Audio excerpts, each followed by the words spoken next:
Right, what we have here is an interesting problem. It's an application problem for parabolas that's worth having a look at. So let's have a quick read of the problem, and it's always useful to underline and highlight some things as we read it. So a manufacturer sells a round plastic pet food bowl. It has straight sloping edges, there and there, and a curved indentation in the middle. Nice. The diagram, not drawn to scale, shows a side view, and I'm picking that sort of a side cutaway view, otherwise the food would split out. If we take the position of the left end as being at the origin, so origin is here, so it's always where those axes meet. If it was X and Y, then that's the origin at that point. Then we can model the outline of the bowl with three equations. So it'd be the equation for that line, and that one there. In each equation, X and Y represent measurements in centimeters. So that's useful because when we give our final answer, we need to know that that's in centimeters as well. So we're given equation 1, which is y equals 2x. So that's that first line there. Actually, I'm going to just get rid of all that. So we're given the equation here. In fact, let's just highlight that in orange. So that's that one. We're given that equation. And then we are given the equation of the bowl part here. And then lastly, we need to calculate the equation of the other sloping side. All right, and here we go. So first question, it says, what is the distance across the bowl at floor level? Well, there must be symmetry. So there's symmetry right down the middle of this thing here, which means there's also symmetry here and here. That makes sense because we would turn the bowl and we're assuming that the bowl is circular.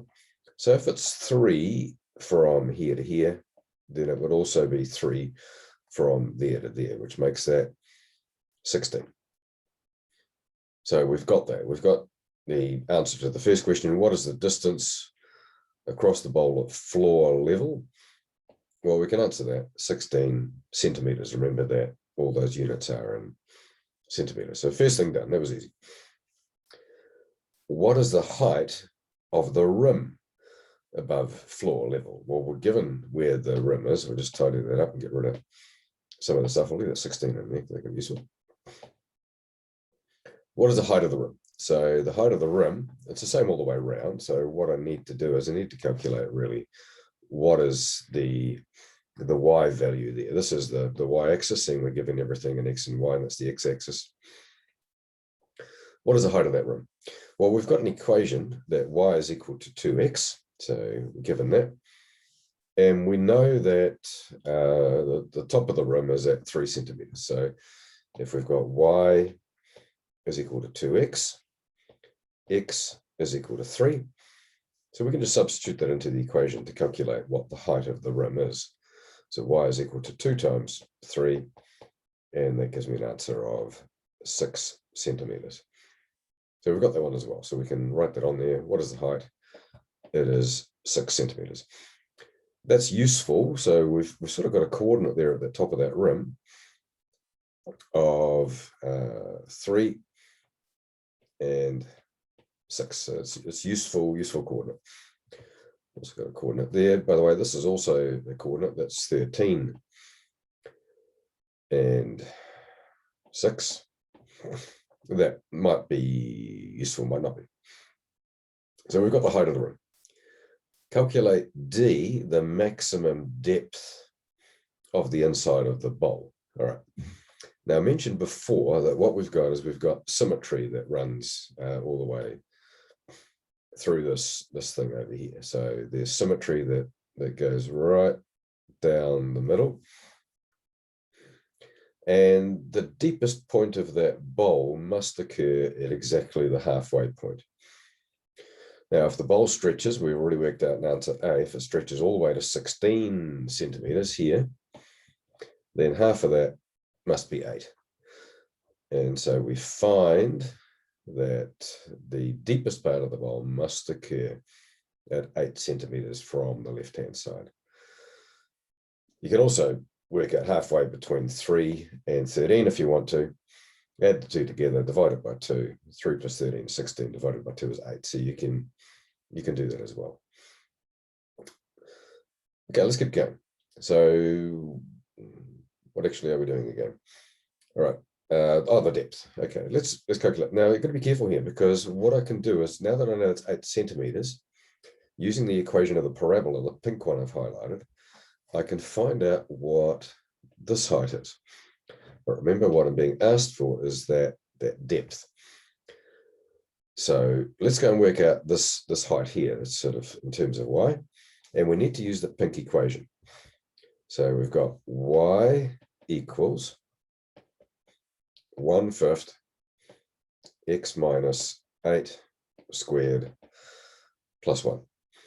Now, if I substitute 8 into that, because 8 is x, that will help me to work out what the height y is. So y is equal to 1/5 8 minus 8 squared plus 1. Well, isn't that nice? Look at this. 8 minus 8 is 0. 0 is a wonderful, useful number, because it is. So 8 minus 8 is 0. 0 squared is 0. And guess what? 0 times 1/5 is 0. Now 0 plus 1 is 1. So which means that the height here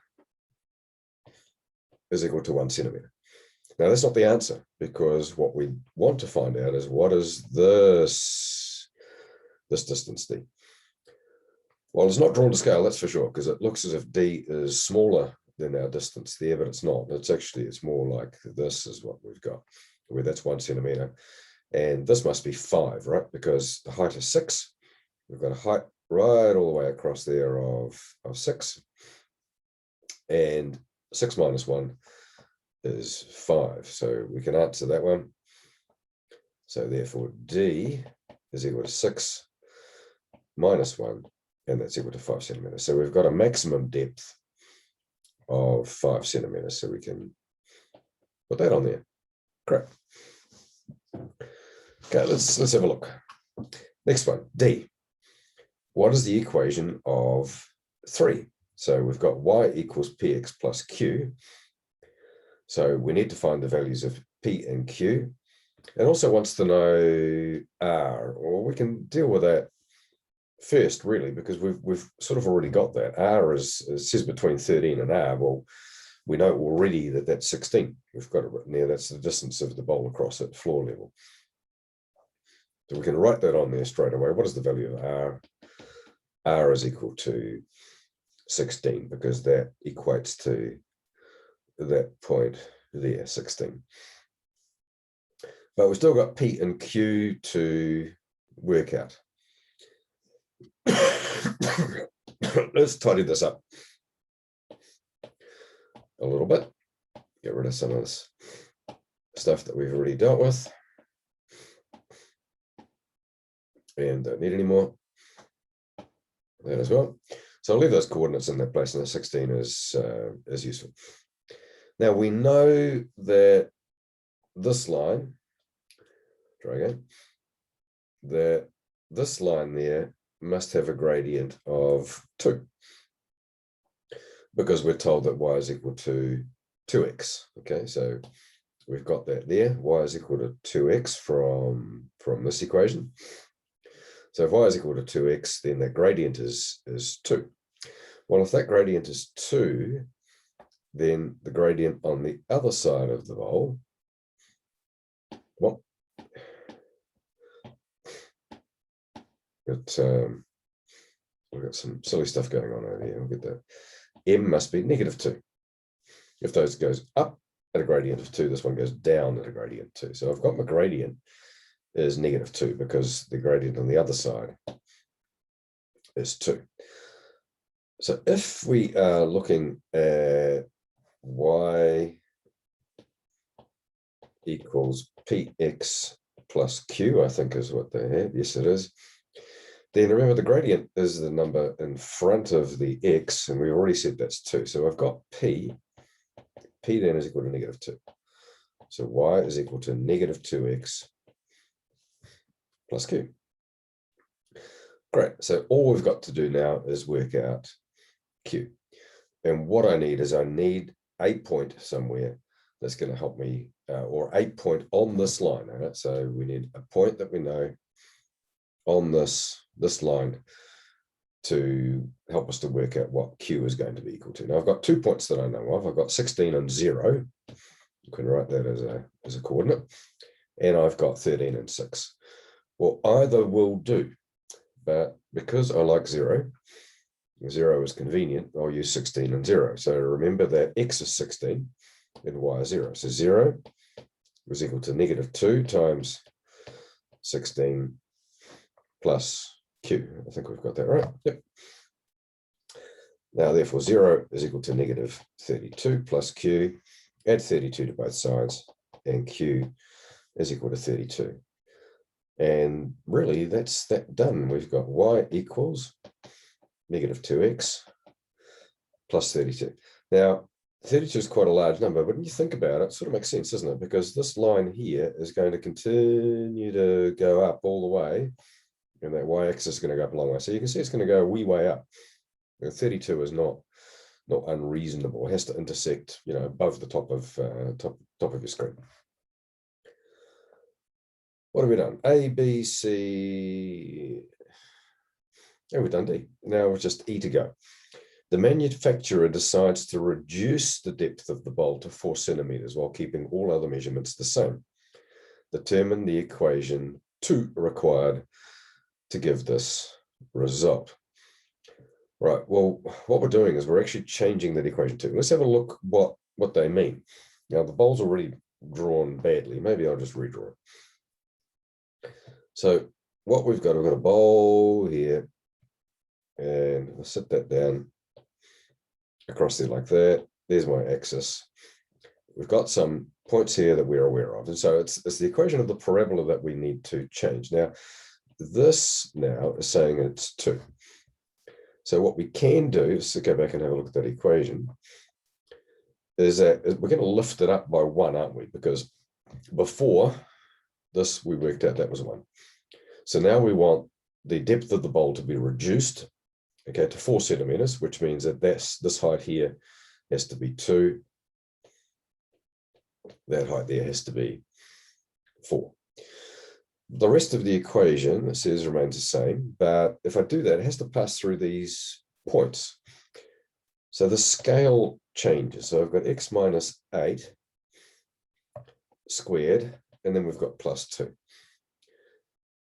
All right, so a couple of changes here, actually, that we need to be aware of, all right? And so it has to still pass through these 2 points. So the outside of the bowl remains the same sort of overall size, except it's not as deep as it was before. So those 2 points has to pass through.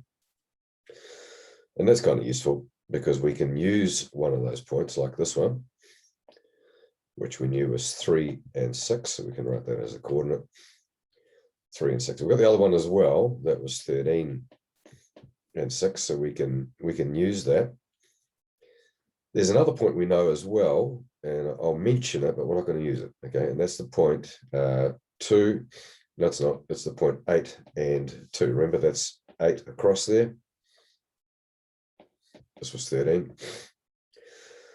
And the reason we're not going to use 8, while 0 is very useful, if I put 8 in here, if I substitute 8 in there, I get 0, and then I lose that value for A. So in this instance, using 0 is not going to be helpful. So I need to use one of these 2 other points, either this one or that one, but not this one, because that gives me a 0 result, removing any chance of calculating what A is equal to. So I'm going to use 3 and 6 because it's easier than 13 and 6. Don't make it hard for yourself. You can use 13 and 6. It will also give you a correct result, but 3 and 6 is going to work better.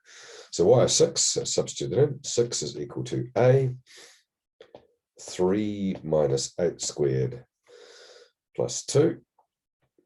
Look at that. I'm going to subtract 2 from both sides. Gives me 4 is equal to 3 minus 8 is -5. Now, -5 squared is 25. So I get 4 is equal to 25a. Divide both sides by 25. And I get a is 4 over 25. So my equation is complete. Y equals 4 over 25. X minus 8 all squared. And plus 2. And we're done. I think we've answered all the questions we have. Now, what you need to do really is to have a look at that, follow it through, watch the video again if you want to, but you must do this question. If you want to get your head around this kind of thing, then go ahead and do the question, and only look if you get stuck or if you need to. But it's good for you to rework something like this even once you've seen it.